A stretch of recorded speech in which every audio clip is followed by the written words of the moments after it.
Доброго ранку! Усім салют! Рады вітаць вас у нашым добраранку. Малайцы, што далучыліся да нашай кампаніі. Мы з вами, як і птушачкі, спяшаемся сустрэць новы дзень, каб не прапусціць усё самае цікавае. Прабач, Кася, аднак не ўсе птушачкі прачынаюцца на досвітку. Некаторыя птахі вядуць начны лад жыцця. І раніцай наадварот уладкоўваюцца спаць. Правильно, Потап, ёсць такія птушкі. Яны ўначы палююць, а днём адпачываюць.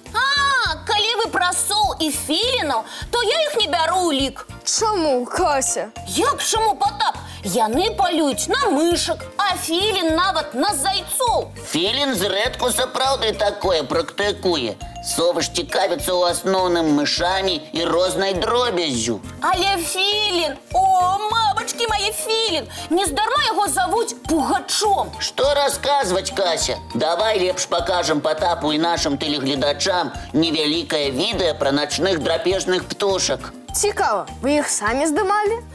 Жартуеш, Потап, каб трапіць у іх кіпцюры? Ні за што на свеце. Нашы сябры-арнітолагі зрабілі матэрыял пра соў і пугача, а мы з Лесікам толькі расказ падрыхтавалі. Каротенькі ролік атрымаўся. Дык давайце хутчэй глядзець. Ку-ку, хто там у дупле? Не зязюля, вядома, а страх і жах начнога лесу – сава. Дакладней, сыч. Ну, сыч, няважна. Ён таксама з сям'і савіных. Толькі зірніце на яго вялікія вочы. Паглядвае, ці дастаткова цёмна, каб адправіцца на паляванне. Ці не будзе дажджу? А вось і філін. Ён жа пугач. Самы буйны прадстаўнік сям'і совападобных. Важыць каля 3 кілаграмаў, а крылы распроствае амаль на 2 метры. Уяўляеце? Бачыце, як круціць галавой? І шыю сабе не скруціць. Бамбіза! Ну-ну, Кася, навошта ты так пра яго? Зблізку філін нават сімпатычны. Пухкі такі, з вялікімі вачамі. Драпежнікі не выклікаюць у мяне сімпатыю. Хаця гэтыя вушкі над вачамі сапраўды даволі мілыя. Насамрэч, на галаве філіна не вушы, а выцягнутыя пёры, якія дапамагаюць птушцы падчас дзённага адпачынку злівацца з наваколлем. Маскіроўка. Накшталт таго. Са слыхам гэтыя доўгія пёры не маюць нічога агульнага. Такія ёсць і на галавах у некаторых соў. Таму іх так і назвалі вушастыя совы. Правільна, а сапраўдныя вушы савы схаваны пад пёрамі па баках галавы. Таму совы і круцяць галавой, каб больш дакладна вызначыць месца, адкуль даносіцца гук. А слых у соў выдатны, мае даражэнькія. У цемры яны імгненна і дакладна вызначаюць, дзе шамаціць мышка пад паўметровым пластом снегу. Так, совы прафесійныя драпежнікі. Днём яны таксама нядрэнна бачаць, аднак большасць палюе пасля таго, як зойдзе сонца, ці перад світаннем. Паколькі вочы ў савы спераду, а не па баках, як у іншых птушак, а вушы нерухомыя, яна вымушана раз-пораз паварочваць галаву, каб усё трымаць пад кантролем. Пер'е соў таксама незвычайнае. Крылы птушак пакрыты своеасаблівымі махрамі, якія глушаць гук. Таму яны лятаюць нячутна. Што ж, няхай ляціць сабе сава па сваіх савіных справах, а мы вяртаемся ў студыю. Цікавы і пазнавальны ролік, сябры. Амаль міні-фільм. Дзякуй. Рады, што табе спадабаўся, Потап. Спадзяюся, нашым тэлегледачам таксама. А зараз давайце адпачываць і глядзець мульцік.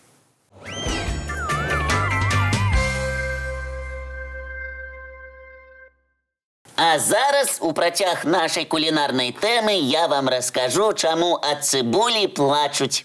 За яе моцнага паху, Лесік? Таму што цыбуля не жадае, каб яе елі. Здзіўляйцеся, што выявілі даследчыкі. Рэпчатая цыбуля мае не толькі спецыфічны смак, але і здольнасць выклікаць слёзы. Ага, памятаеце вядомую загадку? Хто яе распранае, той слёзы пролівае. Памятаем. Аднак насуперак загадцы мы не плачам, калі чысцім цыбулю ад шалупіння. Дакладна, Потап. Слёзы праступаюць тады, калі цыбулю пачынаем рэзаць. Чаму? Бо парушаюцца клеткі расліны, і яе лятучыя рэчывы раздражняюць нос і вочы. Я ж казала, цыбуля не жадае, каб яе рэзалі і абараняецца, выдзяляе агрэсіўныя лятучыя малекулы. А крапіва абараняецца тым, што пячэцца. Правільна, але чаму мы плачам, калі рэжам цыбулю? Вось чаму. Яе лятучыя рэчывы трапляюць у нос і вочы. З'яўляецца рэзь у вачах, а ў адказ ахоўная рэакцыя арганізма – слёзы. А слёзы цякуць, каб абараніць вочы? Менавіта. Разрэжаш цыбулю, і запускаецца цэлы шэраг хімічных рэакцый. І як жа абараніцца ад агрэсіўнай цыбулі? Сапраўды, Лесік, як кухарам, матулям і бабулям не ліць слёзы ад цыбулі? Даследчыкі прапануюць мінімум 3 спосабы. Першы. Перад шынкаваннем цыбулю можна замарозіць. Нізкая тэмпература запавольвае хімічныя рэакцыі. Я лічу, хатнім гаспадыням такі варыянт не вельмі спадабаецца. Другі спосаб – намачыць нож. Лятучыя рэчывы цыбулі раствараюцца ў вадзе і не трапляюць у вочы. О, тое, што патрэбна. Намачыў нож і нарэзвай цыбульку без слёз. А яшчэ можна нацягнуць маску для плавання на вочы. І раздражняльнік не трапіць у вочы. Брава, Потап! Гэта і ёсць трэці спосаб, як не плакаць ад цыбулі. Паспрабуйце прапанаваць маску для плавання матулі ці бабулі падчас гатавання. Уяўляю іх рэакцыю. Між тым, з дапамогай геннай інжынерыі японскія навукоўцы вывелі цыбулю, якая не выклікае слёзы. Няўжо? Так, але, на жаль, пах і смак цыбулі змяніліся. Тыя, хто пакаштаваў, параўноўваюць няслёзную цыбулю з грушай. Ну, цыбуля са смакам грушы – гэта ўжо не цыбуля. Лепш намачыць у вадзе нож, каб не раздражняліся вочы. Ці нацягнуць на твар маску для плавання. Што ж, дзяўчынкі і хлопчыкі, на ваш выбар розныя спосабы зрабіць працэс прыгатавання ежы больш прыемным. Падказвайце дарослым, а ў нас зараз мульціпаўза.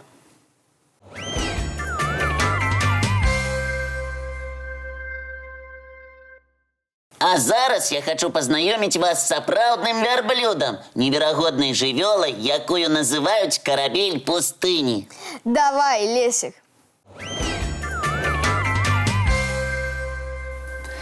Гісторыя вярблюдаў пачынаецца адразу пасля знікнення дыназаўраў мільёны гадоў таму. А 2000 гадоў таму людзі прыручылі вярблюдаў, зрабілі іх свойскімі. Напэўна, цяжка вярблюдам жыць у пустыні. Так, клімат пустыні даволі суровы. Удзень вельмі горача, а ўначы холадна. А калі яшчэ дадаць пясчаныя буры, то караблю пустыні не пазайздросціш. Аднак прырода паклапацілася пра яго, дала асаблівую шэрсць. Яна не награваецца пад сонцам. Так, вярблюжая шэрсць добра адлюстроўвае сонечныя прамяні і дапамагае жывёле выжыць у пустыні. Тая ж шэрсць ратуе жывёлу ад вячэрняга холаду і пясчаных бураў. Каб не тануць у пяску, у вярблюдаў няма капытоў. Замест іх па 2 вялікія пальцы з мазалямі на кожнай назе. А яшчэ вярблюды могуць доўгі час абыходзіцца без вады і ежы. Так, Лесік? Перажыць бяскорміцу ім дапамагаюць запасы тлушчу, якія змяшчаюцца ў гарбе. Спадзяюся, усе ведаюць, што ў гарбах вярблюд ваду не носіць. Вядома, там тлушч, але для таго, каб выжыць у пустыні, гэтага недастаткова. Правільна, Потап. Яшчэ важна мець добры нюх. У вярблюда ён ідэальны. Уявіце, па паху вярблюды беспамылкова знаходзяць крыніцу вады аж за 40-50 кіламетраў. Ой, фантастычны нос! Яшчэ які? Падчас пясчаных бураў вярблюд здольны шчыльна зачыніць свой нос. Ён сціскае ноздры, і пыл з пяском туды не трапляюць. Не магу не спытаць, а навошта вярблюд плюецца? Пляўкі вярблюда – гэта яго папярэджванне, калі наспявае канфлікт. Маўляў, спыніся, не раздражняй мяне, не набліжайся. Дзякуй, Лесік, што пазнаёміў нас з такой незвычайнай жывёлай. Рады, што вам было цікава. А зараз давайце глядзець мультфільм.